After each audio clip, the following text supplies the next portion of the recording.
가슴에 손을 얹고 한번 생각해보자. 최근에 누구와 다투었던 적이 있는가? 가족, 직장 동료, 혹은 친구들과 무슨 일로 싸웠는지 기억을 더듬어보자. 그 당시 여러분이 원한 건 무엇이었고 여러분의 의견은 어떠하였으며 중요한 것은 어떤 것이었는가? 기억이 잘 나는가? 그렇다면 질문을 거꾸로 뒤집어서 상대방은 무엇을 원했으며 그의 의견은 무엇이었는가? 첫 번째 질문에 대한 대답은 여러분 자신의 생각이기 때문에 아마 정확하게 알고 있을 것이다. 그렇다면 두 번째 질문인 상대방에 대한 것은 어떤가? 아마 정확하게 얘기하기란 쉽지 않을 것이다. 과연 왜 그런 것일까? 이 물음에 집중해 본다면 여러분은 원활한 인간관계에 대한 실마리를 찾을 수가 있다.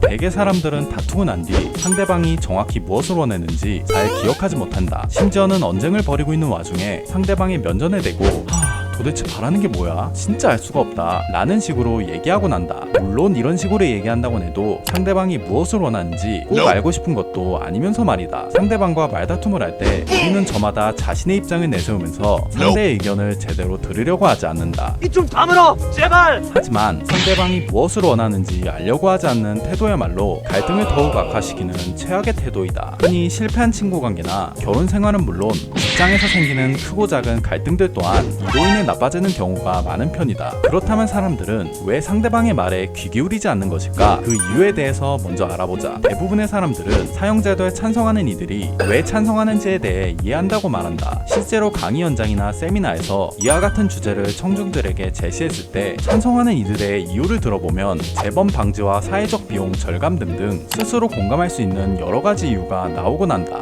일리가 있네. 만약 예를 들어 어느 마피아 조직의 논팽이 하는 놈 때문에 소중한 가족을 잃은 피해자가 있다고 가정해보자. 그 피해자는 감정적으로 어마어마한 스트레스와 함께 심한 트라우마를 앓고 있기 때문에 자신의 복수를 실현하기 위해서라도 높은 확률로 사형제도에 찬성할 것이다. 이런 피해자의 심정을 헤아리지 못할 사람이 과연 얼마나 있을까? 그렇다면 여기서 이 사람의 심정을 이해한 모든 사람들이 과연 사형제도에 찬성할까? 어림없는 소리! 유감스럽지만 그렇지 않다. 피해자의 트라우마를 이해하는 사람이나 심지어 비슷한 트라우마를 가지고 있는 사람이더라도 사형제도를 반대한다는 견해가 확고하다면 그 주장이 바뀌지 않을 확률이 매우 높다. 이해하는 것과 찬성하는 것은 마치 가위로 이성과 감정을 잘라놓은 것처럼 어떠한 입장을 충분히 이해하고 공감하는 마음과 그것을 동의하지 않고 반대하는 정신이 서로 양립할 수가 있다. 그런데 유감스럽게도 사람들은 이렇게 간단하면서 중요한 진리를 잊고 살아간다. 이로 인해 인간관계에서 심각한 오해가 빚어지게 되는데 상대의 말을 경청하는 행위가 그 의견에 찬성하는 것이라고 무의식적인 착각을 하게 된다는 것이다. 즉 다시 말하자면 우리 무의식에서 상대의 말을 경청하는 것이 자신의 견해를 포기하고 상대에게 주도권을 넘기는 것과 동일시된다는 것이다. 나를 지금 바보로 하는 거야! 그러나 이는 완전히 잘못된 생각이다. 상대의 말을 경청한다고 해서 그 의견에 찬성하는 것은 결코 아니다. 만약 집이나 직장에서 상대방과 의견이 틀어지고 다투게 되었을 때 머릿속으로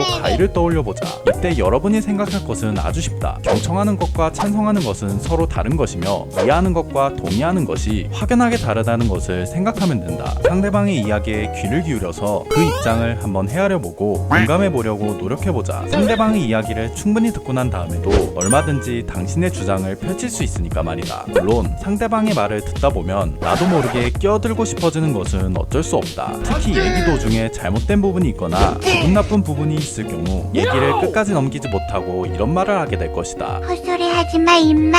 그러나 상대가 얘기하고 있는 내용과 그 내면에 깔려있는 동기와 정서까지 이해하려면 우선 상대방이 하는 말을 막힘없이 경청해서 있는 그대로 수용하기 위해 애써야 한다. 저명한 심리학자인 엘버트 메라비언에 따르면 커뮤니케이션의 93%는 바디랭귀지를 통해서 전달되며 대화 내용을 통해서 전달되는 비율은 고작 7%에 불과하다고 한다. 따라서 상대를 진정으로 이해하기 위해선 입으로 말하는 내용뿐만이 아니라 상대방의 눈을 바라보며 눈짓, 손짓, 자세 등등 기타 신체 언어에 주의를 기울여야 한다. 이처럼 남의 말에 귀 기울이는 것은 결코 쉬운 일이 아니다. 그러나 누군가 다툼이 생길 경우 일방적으로 내 의견만을 내세우기 전에 먼저 상대방의 의견을 귀 기울여보고 충분히 들어줄 수 있는 사람이 되어보자. 적극적 경청이야말로 이 세상 어떤 거창한 말보다 마음을 움직일 수 있는 힘이 있으니까 말이다.